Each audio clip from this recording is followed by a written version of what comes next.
Hello everybody. As you can guess, I'm still here. Um, I've been going through the proper procedures on myself. 2 tea bags of ginger, 1 peppermint, and that's been soothing out the headaches, the nausea, where the peppermint is helping us breathe a bit more easy. I tell you how it works is that you think you're getting over it, but it tricks you. So the problem that this country's going to have, they're going to think, oh, I'm cured, that it's over, but it's not, because when it hits you the first time, your eyes, your nose, your throat, it it like drops your immune system, and when you think you're getting better, it'll hit you again, and it knocks you for six the second time. Um, I am finding it a bit hard to breathe. It feels like that someone's sitting on us, and when I'm breathing, it's like the ribs are ready to burst. But I still won't go to the hospital because I had nectarizing fasciitis and four-line gangrene between the legs, and I seriously can't afford to get any other type of germ. Um, but all I can say is, um, no doubt everybody says the same things about the NHS, the police, all the hard workers, the carers. Um, they must say the heroes. Why don't we, as a country, name all park benches, trees after the nurses and doctors, all the carers?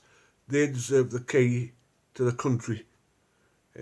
Not like football stars and boxers and stuff like that who's getting MBEs, OBEs, CBEs, and that these people are working flat out without possibly a break or dinner break, tea break, and all we can do is come up and clap. I think we should all get together and make something where we appreciate the work that people's doing.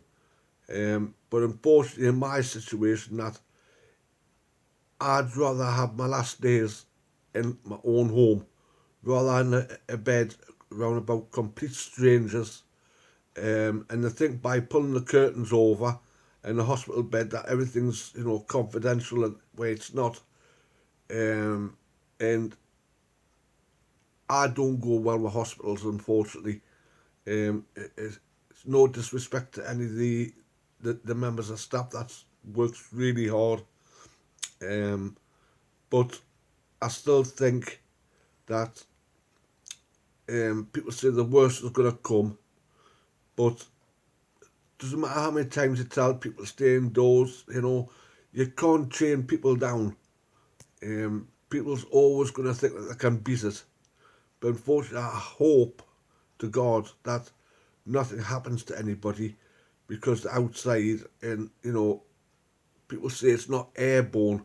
It is airborne, because the mistake that people's doing is that instead of covering their eyes and their face and stuff like that with masks, there's one particle that's left bare. And if I blow a bubble, the bubble will float, and eventually it'll hit something and burst. Wait, that's just the same as coughing, sneezing, and if you sneeze in somebody's ear, what do they do? Because you've got hair particles in your ear, and it contracts germs and stops you from getting the earache and stuff like that. So the hair's there to protect you. But what you do is that you rub your ears and put it near your face, your eyes and stuff. So please, people, um, if you're gonna follow the guidelines, follow them. But you can't blame anybody for your mistake of going out. Yeah, as a person that is very ill, that you're looking at, I mightn't look it, but I don't like being beat. And I hope I come through this and say to you, I've done it on my own, without help, or yes, I get my carers and I love them to bits. and I'm sorry for the way I behave sometimes with the mental health issues, and I don't use that as an excuse, people. So please, all the best, and I love you all. And I hope my brother Stephen gets back from Morocco with his wife, my sister-in-law, because I love very much. But don't come up here with a snivelling nose, or because I won't answer your door. And so all the best, people. Love you all. Good night.